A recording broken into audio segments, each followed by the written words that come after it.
Good afternoon, everyone. Welcome to the Adventure and Mystery Book Club. I'm Bill Mallory, branch manager of the La Jolla Library. I'm so glad you could be here for today's first installment of Treasure Island. So, if you didn't see the broadcast that we did 2 days ago on Wednesday, um, basically, I had about a week ago, I had put up a list of titles, and people had nominated 3 different titles, and of the 3 titles, we chose one at random, and that random choice was Treasure Island. So we are starting Treasure Island today. It is, I think, one of the quintessential adventure novels, and certainly defined the genre of pirate adventure. As a side note, I will also throw in, if you ever get a chance to read any Raphael Sabatini, the excellent pirate stories, Captain Blood stands out. One of my all-time favorites, and it's a lot of fun. And it's a great read, and we could have that be one of our titles in the future if anyone is interested. Um, as we begin Treasure Island, I was doing a little bit of research, and I found that there was a really good quote from Roger Ebert, film critic Roger Ebert, who said, I was talking to a friend the other day who said he'd never met a child who liked reading Robert Louis Stevenson's Treasure Island. Neither have I said. And he'd never met a child who liked reading Stevenson's Kidnapped. Me either, I said. My early exposure to both books was via Classics Illustrated comic books, but I did read the books later when I was no longer a kid, and I enjoyed them enormously. Sorry. Same goes for Stevenson's Dr. Jekyll and Mr. Hyde. The fact is, Stevenson is a splendid writer of stories for adults, and he should be put on the same shelf with Joseph Conrad and Jack London instead of in between Winnie the Pooh and Peter Pan. And I kind of agree with that, actually. As a side note, I started to read this to my son when he was about 10 years old, to make sort of a nice little kind of, story time before bed kind of thing that we were doing. And I don't think he really kind of got it or didn't really seem to enjoy it as much as, other versions. He had seen Muppet Treasure Island, of course, and he really loved that, thought that was really good. But reading the actual Treasure Island was sort of a little beyond him at that age. So I kind of agree with Roger Ebert's phrasing there that it is really a very good story for adults, and I hope you'll agree with me, and I hope you'll stick around as we read Treasure Island. I'm going to be reading from this is a Puffin Classic version. However, as we always recommend, we recommend that to go to get it for free off of Project Gutenberg. I did check, and the wording in this book that I'm reading is actually exactly the same as Project Gutenberg. So it's the same text either way, and I really hope you read along with us. We'll be doing chapters 1 and 2 today. They're kind of short chapters, so we'll kind of see. Maybe we'll do 3 chapters next time, but we'll just do 1 and 2 today as our introduction. And we'll be talking more about other pirate-related things going forward as well. As I get into this beginning of this book, there's a note here that says, to the hesitating purchaser, which I thought was kind of neat, because imagine, if you will, this being published in the 1800s. They didn't have, book jackets that were around there. They could put, reviews and people talking about how wonderful it is, and on the back cover, for example. So somebody in a bookshop comes along, they open up the book, and on one of the very first pages is a little note here from the author saying, by the way, if you're on the fence, read this. So I'm going to read this real quick. This is not part of the story. It's just a little, I guess, kind of a sales pitch, really, from the 1800s. If sailor tales to sailor tunes, storm and adventure, heat and cold, if schooners, islands, and maroons, and buccaneers, and buried gold, and all the old romance retold, exactly in the ancient way, can please, as me they pleased of old, the wiser youngsters of today, so be it, and fall on. If not, if studious youth no longer crave his ancient appetites forgot, Kingston or Ballantyne the brave, or Cooper of the wood and wave, so be it also. And may I and all my pirates share the grave where these and their creations lie. There we go. Thought that was kind of neat, actually. So, keeping this in mind, sit back, relax. Hope you are enjoying a beverage. I've got some Earl Grey tea here. And let's all enjoy Treasure Island together. Part 1 is entitled The Old Buccaneer. Chapter 1, The Old Sea Dog at the Admiral Benbow. Squire Trelawney, Dr. Livesey, and the rest of these gentlemen having asked me to write down the whole particulars about Treasure Island from the beginning to the end, keeping nothing back but the bearings of the island, and that only because there is still treasure not yet lifted, I take up my pen in the year of grace 17 and go back to the time when my father kept the Admiral Benbow Inn, and the brown old seaman with the saber cut first took up his lodging under our roof.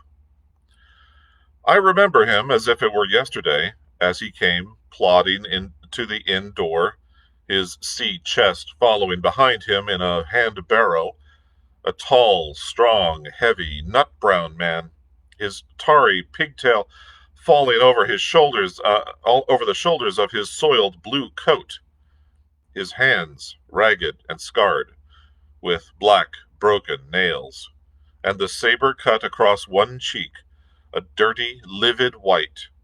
I remember him looking round the cove and whistling to himself as he did so, and then breaking out in that old sea song that he sang so often afterwards. 15 men on the dead men's chest, yo ho ho, and a bottle of rum. In the high, old, tottering voice that seemed to have been tuned and broken at the capstan bars. Then he rapped on the door with a bit of stick and a hand spike that he carried, and when my father appeared, called roughly for a glass of rum. This, when it was brought to him, he drank slowly, like a connoisseur, lingering on the taste, and still looking about him at the cliffs and up at our signboard. This is a handy cove, says he at length, and a pleasant sitiated grog shop. Much company, mate? My father told him no, very little company, the more was the pity. Well then, said he, this is the berth for me. Here, you matey, he cried to the man who trundled the barrel. Bring up alongside and help up my chest. I'll stay here a bit, he continued. I'm a plain man. Rum and bacon and eggs is what I want. And that head up there for to watch ships off. What you mought call me? You mought call me captain. Oh, I see what you're at. There. And he threw down 3 or 4 gold pieces on the threshold. You can tell me when I've worked through that, says he, looking as fierce as a commander. And indeed, bad as his clothes were, and coarsely as he spoke, he had none of the appearance of a man who sailed before the mast, but seemed like a mate or skipper, accustomed to be obeyed, or to strike. The man who came with the barrow told us the mail had set him down the morning before at the Royal George, that he had inquired what inns there were along the coast, and, hearing ours well spoken of, I suppose, and described as lonely, had chosen it from the others for his place of residence, and that was all we could learn of our guest. He was a very silent man by custom. All day he hung round the cove, or upon the cliffs, with a brass telescope. All evening he sat in a corner of the parlor next to the fire, and drank rum and water very strong. Mostly he would not speak when spoken to, only look up, sudden and fierce, and blow through his nose like a foghorn. And we and the people who came about our house soon learned to let him be. Every day, when he came back from a stroll, he would ask if any seafaring men had gone by along the road. At first we thought it was the want of company of his own kind that made him ask this question, but at last we began to see he was desirous to avoid them. When a seaman put up at the Admiral Benbow, as now and then some did, making by the coast road for Bristol, he would look in at him through the curtained door before he entered the parlor, and he was always sure to be as silent as a mouse when any such was present. For me, at least, there was no secret about the matter, for I was, in a way, a sharer in his alarms. He had taken me aside one day and promised me a silver fourpenny on the first of every month if I would only keep my weather eye open for a seafaring man with one leg, and let him know the moment he appeared. Often enough, when the first of the month came around and I applied to him for my wage, he would only blow through his nose at me and stare me down. But before the week was out, he was sure to think better of it, bring me my fourpenny piece, and repeat his orders to look out for the seafaring man with one leg. How that personage haunted my dreams! I need scarcely tell you, on stormy nights, when the wind shook the four corners of the house and the surf roared along the cove and up the cliffs, I would see him in 1,000 forms and with 1,000 diabolical expressions. Now the leg would be cut off at the knee, now at the hip. Now he was a monstrous kind of creature who had never had but the one leg, and that in the middle of his body. To see him leap and run and pursue me over hedge and ditch was the worst of nightmares, and together I paid pretty dear for my monthly fourpenny piece, in the shape of these abominable fancies. But though I was so terrified by the idea of the seafaring man with one leg, I was far less afraid of the captain himself than anybody else who knew him. There were nights when he took a deal more rum and water than his head would carry, and then he would sometimes sit and sing his wicked old wild sea songs, minding nobody, but sometimes he would call for glasses round, and force all the trembling company to listen to his stories or bear a chorus to his singing. Often I have heard the house shaking with "Yo ho ho" and a bottle of rum, all the neighbors joining in for dear life, with the fear of death upon them, and each singing louder than the other to avoid remark. Ooh, doing that voice has an effect. For in these fits he was the most overriding companion ever known, and he would slap his hand on the table for silence all round. He would fly up in a passion of anger at a question, or sometimes because none was put, and so he judged the company was not following his story. Nor would he allow anyone to leave the inn till he had drunk himself sleepy and reeled off to bed. His stories were what frightened people worst of all. Dreadful stories they were, about hanging and walking the plank, and storms at sea, and the dry Tortugas, and wild deeds and places on the Spanish Main. By his own account, he must have lived his life among some of the wickedest men that God ever allowed upon the sea, and the language in which he told these stories shocked our plain country people almost as much as the crimes that he described. My father was always saying the inn would be ruined, for people would soon cease coming there to be tyrannized over and put down, and sent shivering to their beds. But I really believe his presence did us good. People were frightened at the time, but on looking back, they rather liked it. It was a fine excitement in a quiet country life, and there was even a party of the younger men who pretended to admire him, calling him a true sea dog and a real old salt, and such like names, and saying there was the sort of man that made England terrible at sea. In one way, indeed, he bade fair to ruin us, for he kept on staying week after week, and at last month after month, so that all the money had been long exhausted, and still my father never plucked up the heart to insist on having more. If he ever mentioned it, the captain blew through his nose so loudly that you might say he roared, and stared my poor father out of the room. I have seen him wringing his hands after such a rebuff, and I am sure the annoyance and the terror he lived in must have greatly hastened his early and unhappy death. All the time he lived with us, the captain made no change whatsoever in his dress, but to buy some stockings from a hawker. One of the cocks of his hat having fallen down, he let it hang from that day forth, though it was a great annoyance when it blew.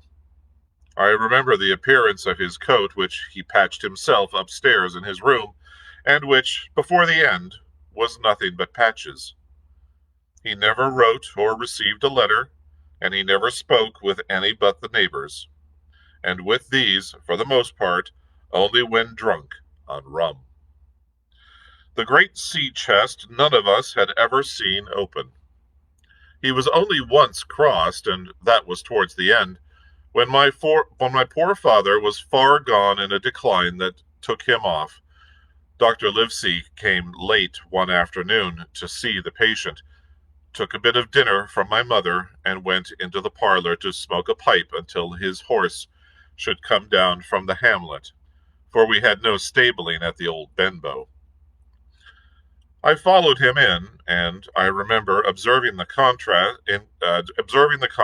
the neat, bright doctor, with his powder as white as snow, and his bright black eyes and pleasant manners, made with the coltish country folk, and above all with that filthy, heavy, bleared scarecrow of a pirate of ours, sitting far gone in rum, with his arms on the table. Suddenly he, the captain that is, began to pipe up his eternal song. 15 men on the dead man's chest, yo-ho-ho, and a bottle of rum. Drink, and the devil had done for the rest. Yo-ho-ho, and a bottle of rum.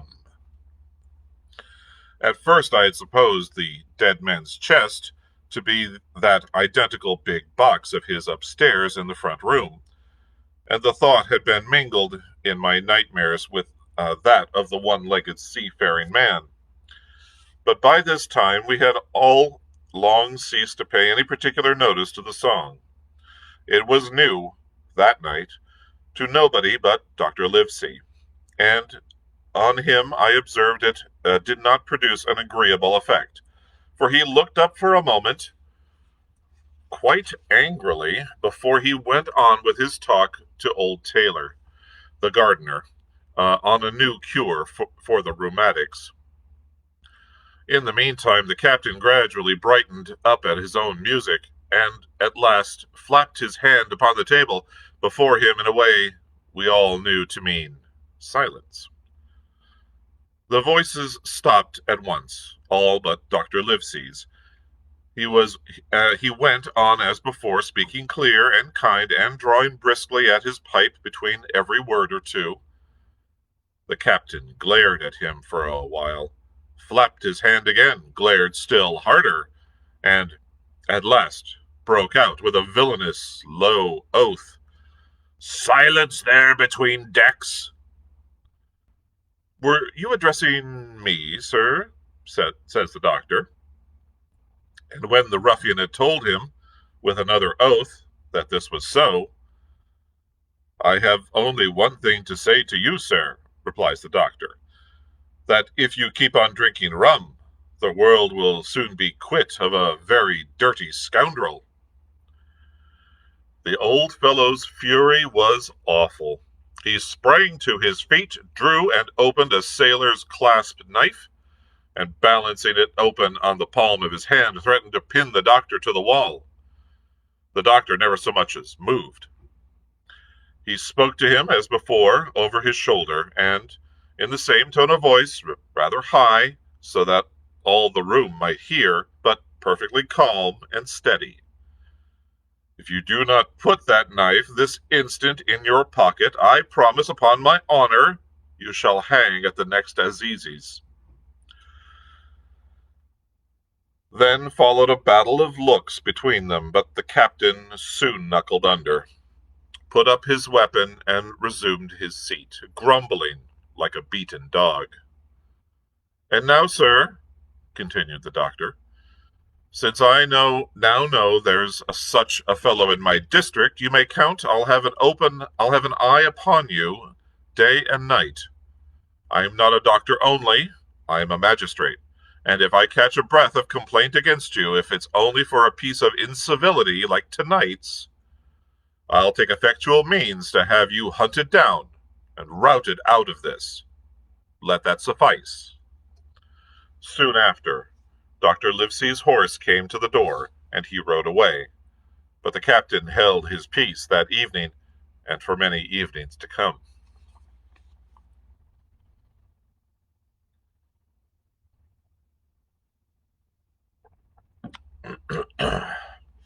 Chapter 2. Black Dog Appears and Disappears. It was not very long after this that there occurred the first of the mysterious events that rid us at last of the captain, though not, as you will see, of his affairs. It was a bitter, cold winter with long, hard frosts and heavy gales, and it was plain from the first that my poor father was little likely to see the spring. He sank daily, and my mother and I had all the inn upon our hands, and were kept busy enough without paying much regard to our unpleasant guest. It was one January morning, very early, a pinching, frosty morning, the cove all gray with hoarfrost, the ripple lapping softly on the stones, the sun still low and only touching the hilltops and shining far to seaward. The captain had risen earlier than usual and set out down the beach, his cutlass swinging under the broad skirts of the old blue coat, his brass telescope under his arm, his hat tilted back upon his head. I remember his breath hanging like smoke in his wake as he strode off, and the last sound I heard of him, as he turned the big rock, was a loud snort of indignation, as though his mind was still running upon Dr. Livesey. Well, mother was upstairs with father, and I was laying the breakfast table against the captain's return, when the parlor door opened and a man stepped in, on whom I had never set my eyes before. He was a pale, tallowy creature, wanting 2 fingers of his left hand, and, though he wore a cutlass, he did not look much like a fighter. I had always my eye open for seafaring men, with 1 leg or 2, and I remember this one puzzled me. He was not sailorly, and yet he had a smack of the sea about him too. I asked him what was for his service, and he said he would take rum. But as I was going out of the room to fetch it, he sat down upon a table and motioned me to draw near. I paused where I was with my napkin in my hand. "Come here, sonny," says he. "Come nearer here." I took a step nearer. "Is this here table for my mate Bill?" he asked, with a kind of leer. I told him I did not know his mate Bill, and this was for a person who stayed in our house, whom we called the captain. "Well," said he, "my mate Bill would be called the captain as like as not. He has a cut on one cheek and a mighty pleasant way with him, particularly in drink, has my mate Bill. We'll put it, for argument like, that your captain has a cut on one cheek, and we'll put it, if you like, that cheek's the right one. Ah, well, I told you. Now is my mate Bill in this here house?" I told him he was out walking. "Which way, sonny? Which way is he gone?" And when I had pointed out the rock and told him how the captain was likely to return and how soon, and answered a few other questions, "Ah," said he, "this'll be as good as drink to my mate Bill." The expression of his face as he said these words was not at all pleasant, and I had my own reasons for thinking that the stranger was mistaken, even supposing he meant what he said. But it was no affair of mine, I thought, and besides, it was difficult to know what to do. The stranger kept hanging about just outside the inn door, peering round the corner like a cat waiting for a mouse. Once I stepped out myself into the road, but he immediately called me back, and, as I did not obey quick enough for his fancy, a most horrible change came over his tallowy face, and he ordered me in, with an oath that made me jump. As soon as I was back again, he returned to his former manner, half fawning, half sneering, patted me on the shoulder, told me I was a good boy, and he had taken quite a fancy to me. "I have a son of my own," said he, "as like you as 2 blocks, and he's all the pride of my heart. But the great thing for boys is discipline, sonny, discipline. Now, if you had sailed along of Bill, you wouldn't have stood there to be spoke to twice, not you. That was never Bill's way, nor the way of sich as sailed with him. And here, sure enough, is my mate Bill, with a spyglass under his arm, bless his old art to be sure. You and me'll just go back into the parlor, sonny, and get behind the door, and we'll give Bill a little surprise, bless his heart, I say again." So saying, the stranger backed along with me into the parlor and put me behind him in the corner, so that we were both hidden by the open door. I was very uneasy and alarmed, as you may fancy, and it rather added to my fears to observe that the stranger was certainly frightened himself. He cleared the hilt of his cutlass and loosened the blade in the sheath, and all the time we were waiting there, he kept swallowing, as if he felt that we used to call that what we used to call a lump in the throat.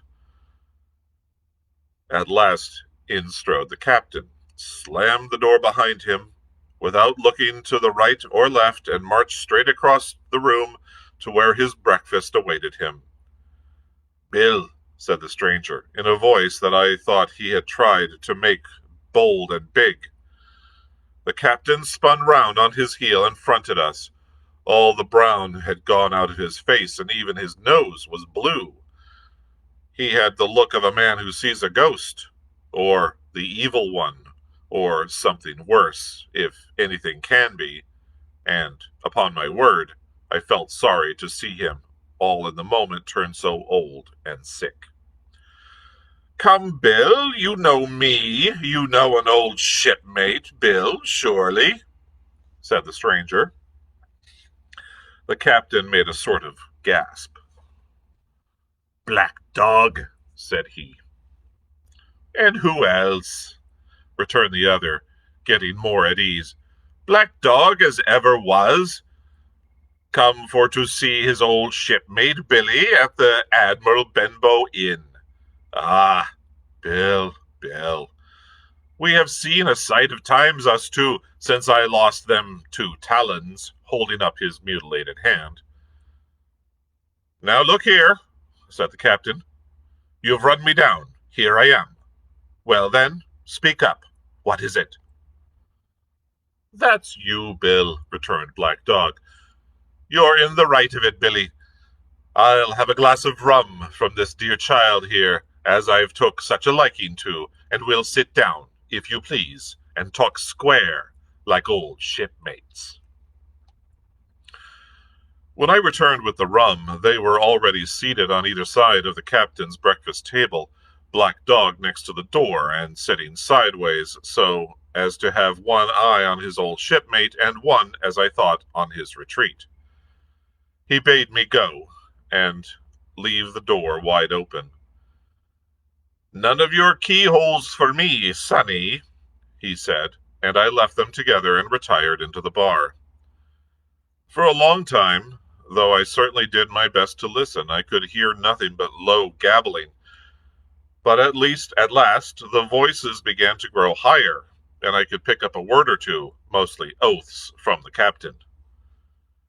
"No, no, no, no, and an end of it," he cried once. And again, "If it comes to swinging, swing all, say I." Then, all of a sudden, there was a tremendous explosion of oaths and other noises. The chair and table went over in a lump, a clash of steel followed, and then a cry of pain, and the next instant I saw Black Dog in full flight, and the captain hotly pursuing, both with drawn cutlasses, and the former streaming blood from his left shoulder. Just at the door the captain aimed at the fugitive one last tremendous cut, which would certainly have split him to the chine had it not been intercepted by our big signboard of Admiral Benbow. You may see the notch on the lower side of the frame to this day. That blow was the last of the battle. Once out upon the road, Black Dog, in spite of his wound, showed a wonderful, clean pair of heels, and disappeared over the edge of the hill in half a minute. The captain, for his part, stood staring at the signboard like a bewildered man. Then he passed his hand over his eyes several times, and at last turned back into the house. "Jim," says he, "rum." And as he spoke, he reeled a little and caught himself with one hand against the wall. "Are you hurt?" cried I. "Rum," he repeated. "I must get away from here. Rum, rum." I ran to fetch it, but I was quite unsteadied by all that had fallen out, and I broke one glass and fouled the tap. And while I was still getting in my own way, I heard a loud fall in the parlor, and running in, beheld the captain lying full length upon the floor. At the same instant, my mother, alarmed by the cries and fighting, came running downstairs to help me.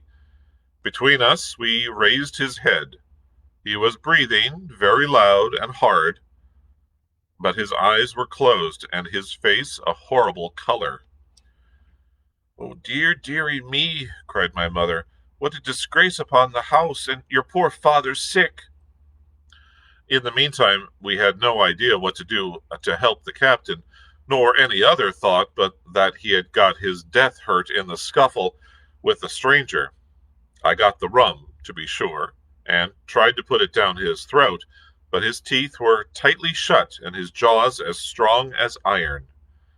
It was a happy relief for us when the door opened and Dr. Livesey came in on his visit to my father. "Oh, doctor," we cried, "what shall we do? Where is he wounded?" "Wounded? A fiddlestick's end," said the doctor. "No more wounded than you or I. The man has had a stroke, as I warned him." Now, Mrs. Hawkins, just you run upstairs to your husband and tell him, if possible, nothing about it. For my part, I must do my best to save this fellow's trebly worthless life, and Jim here will get me a basin. When I got back with the basin, the doctor had already ripped up the captain's sleeve and exposed a great sinewy arm.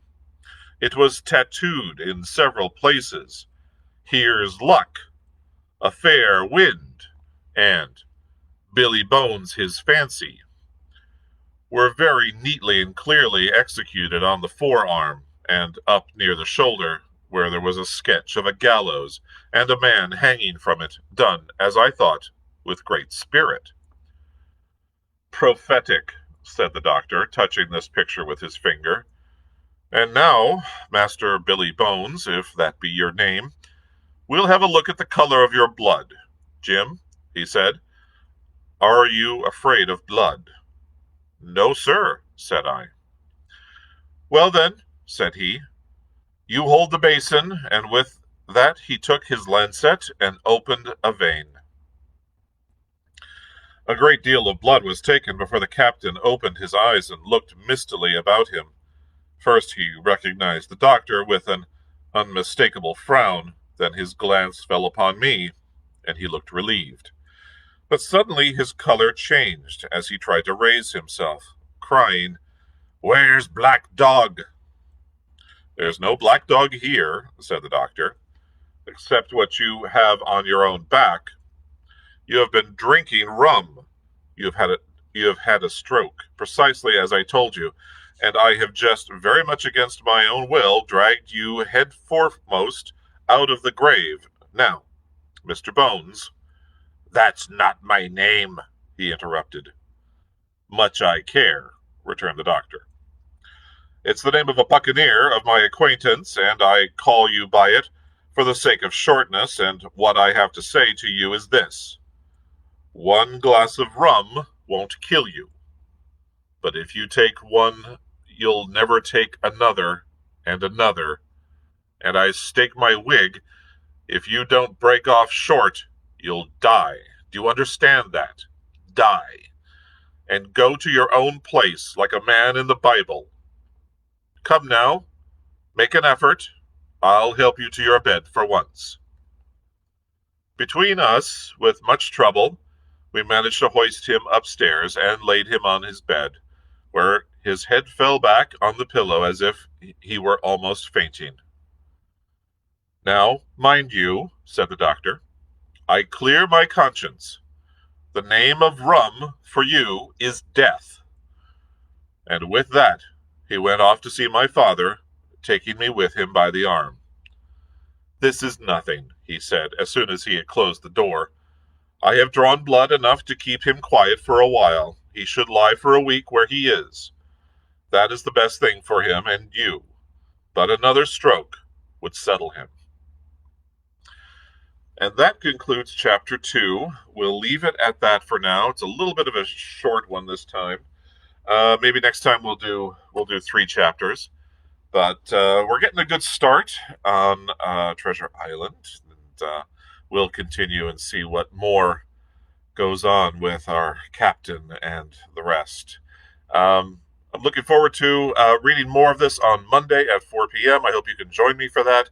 And otherwise, we'll be talking more about pirates and about all the sort of trappings of piracy and of Robert Louis Stevenson and some of the other stuff that will be coming up in the near future. And I hope you can join me for that. Should be a lot of fun. I'm already loving this story, and I'm so glad to get a chance to kind of read it again. And I hope you're enjoying it as well. Thank you very much for joining me today. We'll see you again on Monday. Take care, everyone.